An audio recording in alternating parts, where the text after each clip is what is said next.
ગોધરા ખાતે યોજાનાર અમિત શાહના સંકલ્પ સભા કાર્યક્રમ પહેલા પંચમહાલ કોંગ્રેસમાં મોટું ગાબડું પડ્યું।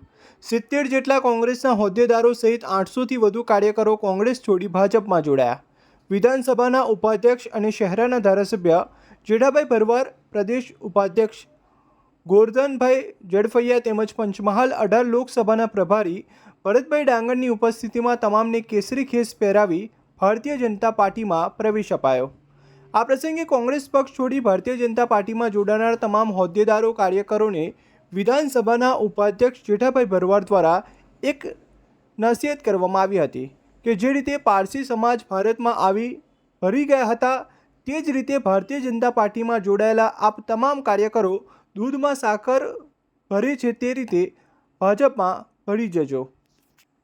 જ્યાંથી મુશ્કેલી પડે, કંઈ પણ કંઈ તકલીફ પડે કે ભારતીય જનતા પાર્ટીના કાર્યકર્તા તરફથી તકલીફ પડે તો મને કહેજો, હું તમારી સાથે છું। જેમ પારસીઓ આપણે જ્યારે હિન્દુસ્તાનમાં આવ્યા ત્યારે એમાં દૂધનો ગ્લાસ હતો ને એની અંદર સાકર નાખી હતી, એટલે સાકરની જેમ આપણે બધા ભારતીય જનતા પાર્ટીમાં ભળી જવાનું છે। માટે આપણે બધાને વિનંતી કરું છું કે કંઈ પણ મુશ્કેલી હોય તો અવશ્ય મને મળજો, હું તમારી સાથે છું, તમારો રહેવાનો છું। માટે મારી આજના દિવસે વધારે વાત ના કરતા દુષ્યંતભાઈ